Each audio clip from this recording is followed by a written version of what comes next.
Penguin Random House Audio presents The New Menopause, Navigating Your Path Through Hormonal Change with Purpose, Power, and Facts. This is the author, Mary Claire Haver, MD. No book can replace the diagnostic expertise and medical advice of a trusted physician.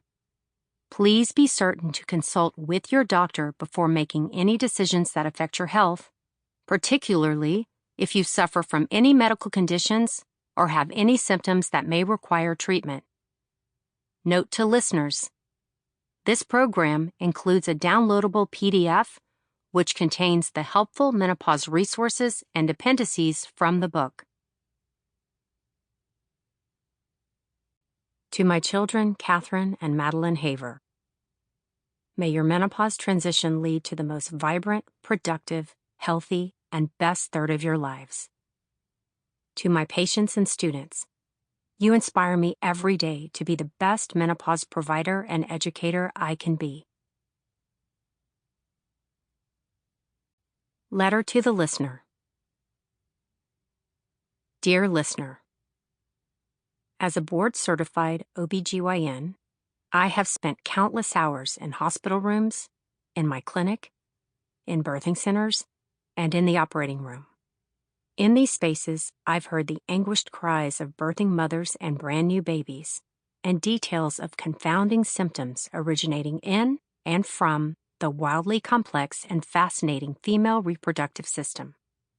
I studied for years, endured grueling residency hours, and dedicated over 20 years to clinical practice so that my understanding of this system would allow me to support and engender women's health. I prided myself on my commitment to this specialty and on my ability to actively listen to patients. Yet, it wasn't until I began to be active on social media that I discovered that throngs of women had been yelling loudly for years, but no one had been listening. And they were desperate for help.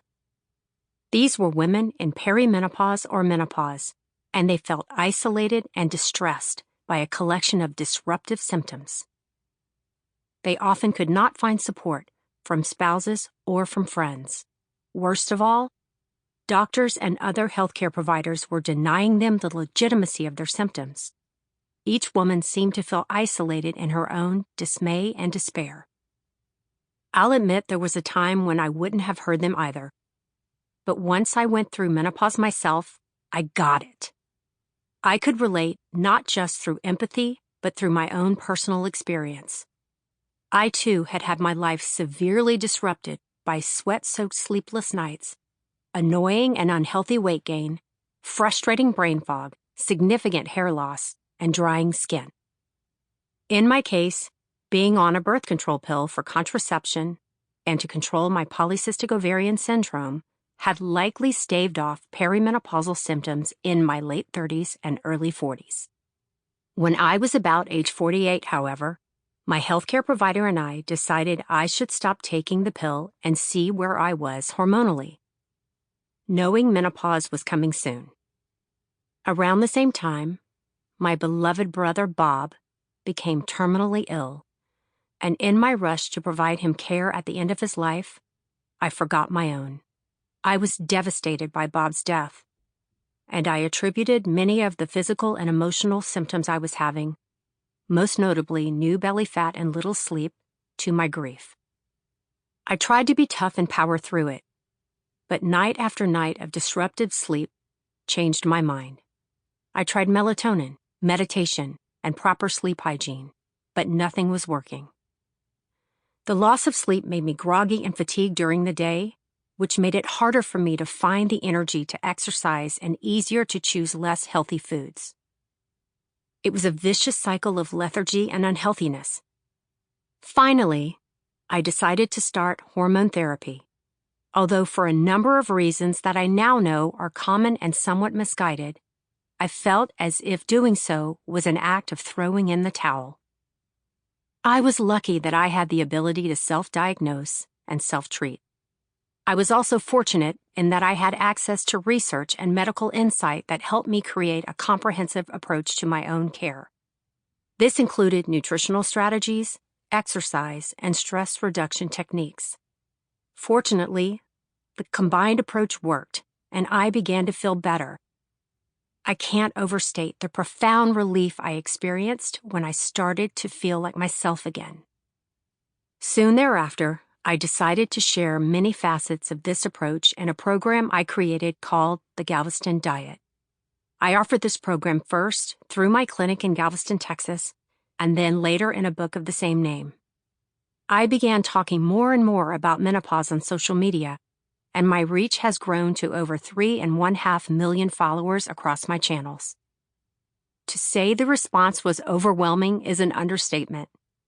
The program clearly spoke to and met a need that many had for a realistic and attainable approach to improving symptoms of perimenopause and menopause, utilizing lifestyle and nutrition.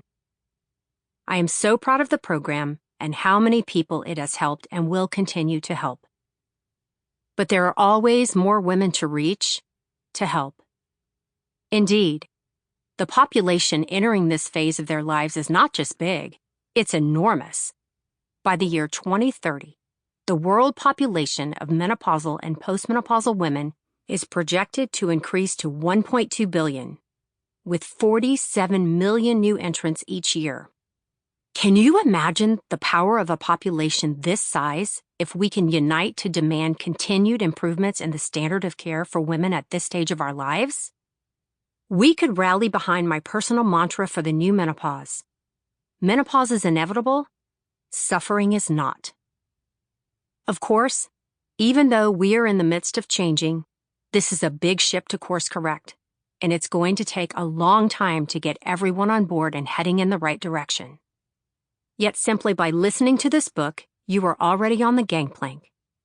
You have access to information and proven strategies that can help improve your quality of life and increase longevity. So let me say this. I hear you. I see you. This book is for you and anyone else, partners, family, co-workers, supporters of any sort, seeking a better understanding of the menopausal transition and life after reproduction ends. My hope is that it will help educate and empower women to care for themselves or to help others care more deeply for them as they experience and deal with these changes. A book may not be able to take the place of an in-person doctor's appointment, but the chapters ahead present an opportunity for a fresh start in how you are or will experience perimenopause, the precursor to menopause, menopause and postmenopause, and how you approach your well-being during these stages of life. Many will argue that menopause is a natural process and we should just let it take its course and allow our bodies to do what they're supposed to do. My response is that yes, the process is natural, but that doesn't mean that it is not harmful. What do I mean by that? Well, as your body naturally produces less estrogen, the hallmark of the change, your risks for developing serious medical conditions, including diabetes, dementia, Alzheimer's, osteoporosis, and cardiovascular disease, go up. You may choose to change nothing about your lifestyle or hormonal levels to deal with the risks for these serious conditions, but I firmly believe that you should be fully informed about the range of those risks, as well as the options for mediating them. Put simply, perimenopause and menopause signal significant changes to your health, and you should be able to make an informed choice about the future of it.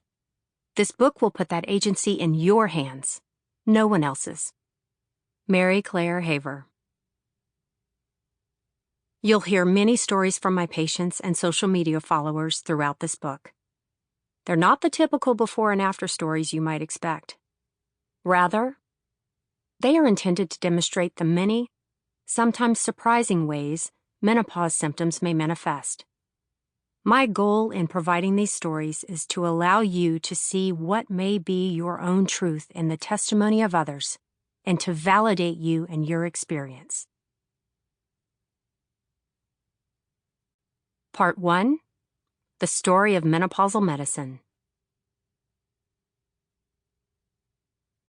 Chapter 1. It's not all in your head. We know our bodies. We know when something physically has changed. Sample complete. Ready to continue?